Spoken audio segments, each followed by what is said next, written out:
there.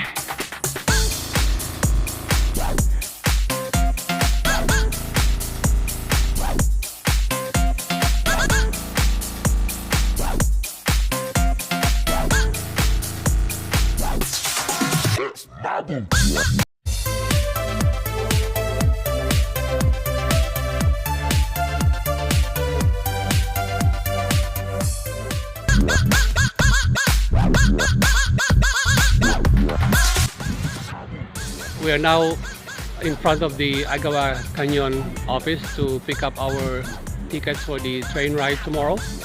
We're now ready to board the train going to Agawa Canyon.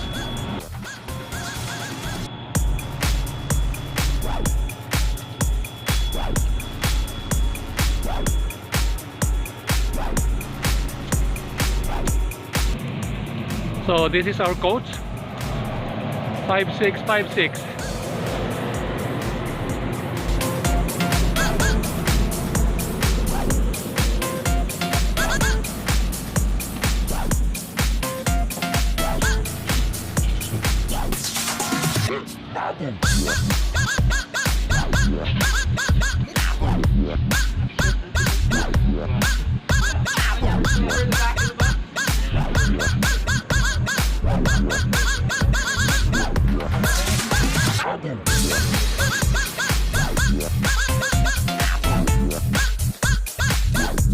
Hey, good morning. The pensioners are back on the road. We are now inside the train, the Agawa Canyon train ride, and we are almost departing. We're moving. We are moving just on time. So this will be an 8-hour excursion going to the Agawa Canyon, and we have 1 hour and a half free time to walk along the canyon and see the falls. So it will be a nice day. So that's the bridge going to the US.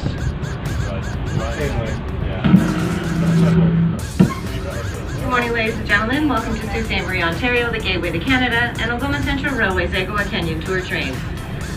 We will be traveling 114 miles up the line to Agawa Canyon Park through some of the most spectacular and rugged country in the province of Ontario. To enrich your experience, a full audio narrative of the tour will be broadcast in English through the public address system. Included in this story will be announcements of upcoming scenic sites and points of interest, so you may have your cameras ready for picture taking. Handles located along the bottom or the top of these designated windows. The landscape will change dramatically as we enter the southern margins of the Canadian or pre-Cambrian Shield. As we pass into and through this country, in a very real sense, we will be journeying back in time, traveling back some 3,500 million years to a time when the molten Earth was still cooling and the thin, 30-mile thick skin of our planet was forming like the crust on a pudding. Higher than the Himalayas today, they touched the sky.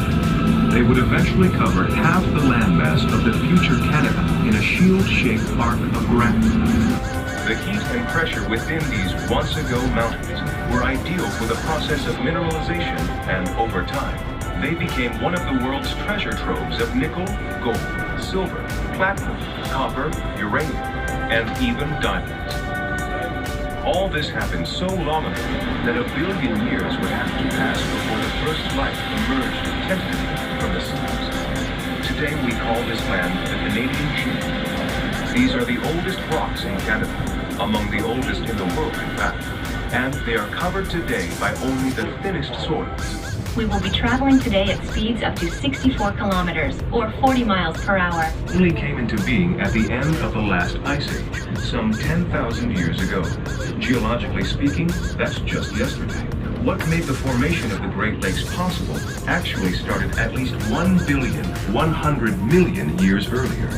At that time, two of North America's previously fused plates, the huge rafts of crust and upper mantle that comprise the fractured surface of the Earth, 150 kilometers or 90 miles wide, and 1,500 kilometers or 900 miles long. It is the deepest healed rift yet discovered that did not give birth to an ocean.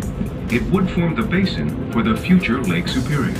Conveniently, 500 million years later, a second fault line to the east, known as the St. Lawrence Rift, also failed, making possible the future formation of Lakes Erie and Ontario, and the St. Lawrence River. During a later cycle of global climate change, some 7 million square miles of North America, up to 2 kilometers or 1.25 miles thick. This ice sheet depressed the land beneath its immense weight. Across the span of thousands of years, as the glaciers periodically advanced like slow-motion waves, they ground down and pulverized the once mighty mountains that covered the Great Lakes region, leveling the hills and scraping the land to bedrock, alternately, and the Great Lakes systems, whose bordering highlands still trace the shape of the Great Lakes. Since the end of the last Wisconsin glaciation 10,000 years ago, outflowing waters from Lake Superior have been plunging 7 meters or 23 feet into the 97-kilometer or 60-mile long.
We catch a glimpse or two of the Goulet River. This river was an important travel route for the native Ojibwe and French fur traders. Back in 1902, when trying to attract farmers to the area, a promotional brochure promised settlers bottomlands adapted to agriculture and hillsides for grazing. The pioneer farmers did find ideal farming terrain here. However, since the climate was, shall we say, rather problematic, and the soil thin and acidic, the area was really only ideal for harvesting rocks as opposed to growing vegetables. With rocks being the only bumper crop, these farms were abandoned over time and have reverted back to forest. The biplane pilots who returned from World War I to become the legendary bush pilots who opened Canada's north also became the front line in fighting forest fires from the air. In 1924, the Ontario Provincial Air Service was established in the Sioux and went on to become a recognized center for firefighting technology and techniques. Today, Ontario has one of the largest and most advanced fleets of water bombers in the world. Planes like the huge Canada Air CL-415 can scoop up over 6,100 tons of water from the surface of a lake in just 12 seconds and dump it on fires in difficult locations that might be impossible to reach otherwise. Canadian forest firefighting expertise is recognized around the world, and fire crews and water bombers are regularly loaned out to fight fires not only in neighboring provinces and states, but also as far away as California. Those of you who are interested in the history of northern aviation will definitely want to check out the Canadian Bushplane Heritage Center when you return to the Sioux. This popular interactive museum is open all year round.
This way.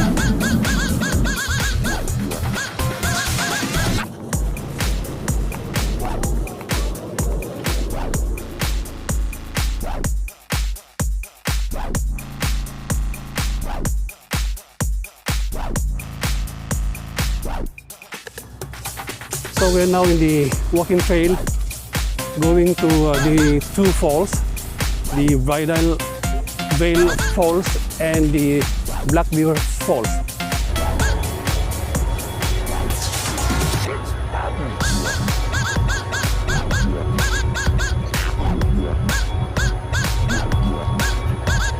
We are in the wilderness along Agawa River. We've been dreaming for long time to be in this wilderness of Agawa Canyon, and now we're here. Finally, we waited until we retired. Waiting for so many years. Oh, we're almost there. The falls, I can see the falls.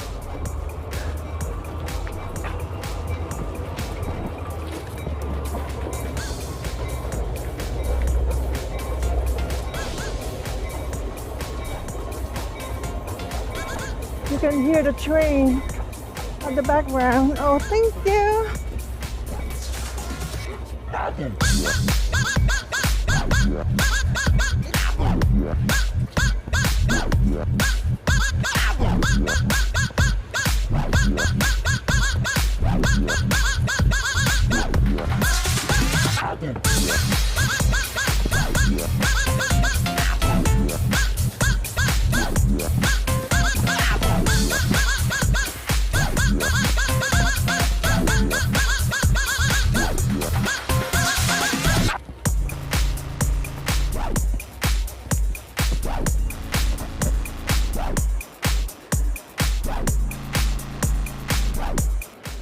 A beautiful sky, beautiful sunny day, and We're almost there. Still like so near and yet so far.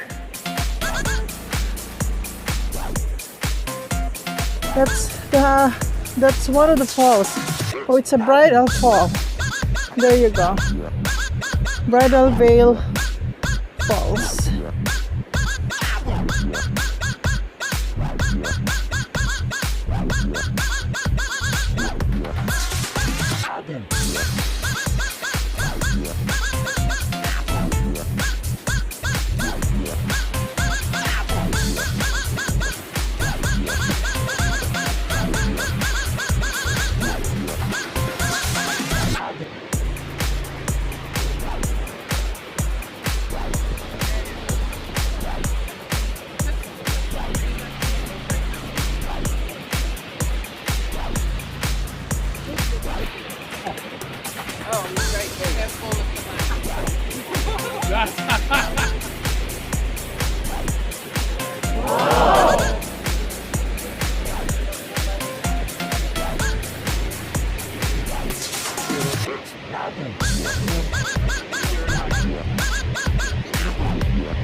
This must be the old or the first Agawa Canyon train.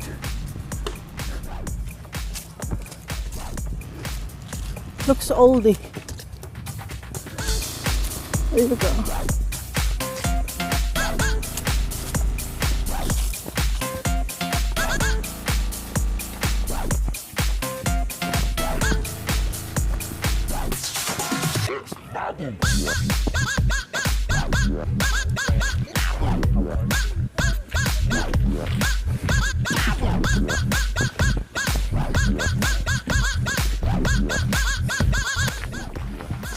So we are entering to the lookout. It's apparently a very steep. Oh, it's a 40-minute round trip, so it's 20 minutes. If you do not stop. Wow, it's a beautiful wilderness. Hopefully we can make it. Oh, if all of us could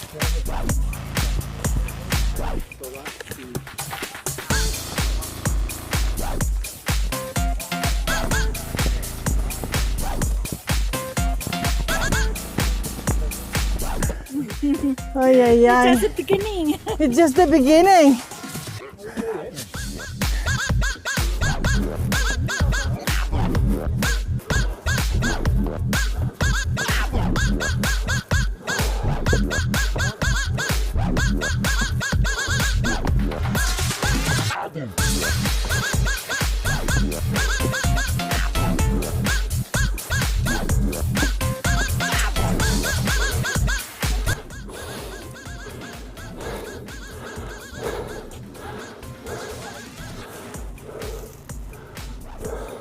Yeah, this is now the top of the viewing deck or lookout. About 350 steps climbing up. That's the place where we trained. It's about 20 minutes walk from here, I guess. But it's worth the climb. It's breathtaking.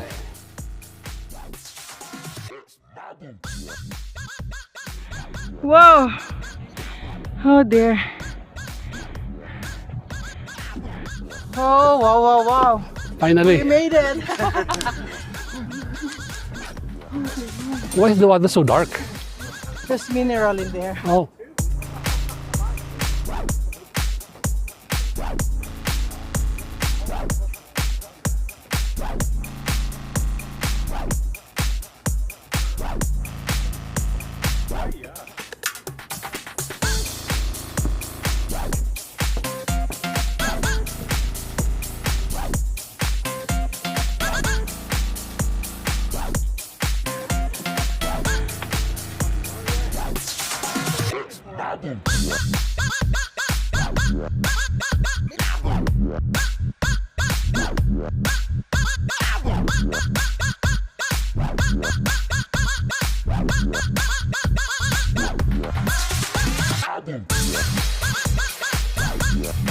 So guys, we're just finishing our Agawa train Right. ride.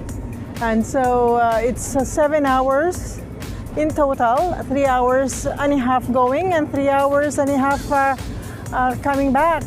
And but it was fun. The views are spectacular. There you go. Everybody is coming out from the train. So here we are. If you have been watching this video, please don't forget to comment, like, share, subscribe, and hit the notification bell for our future vlogs. Thanks for watching. And see you next vlog. Bye-bye.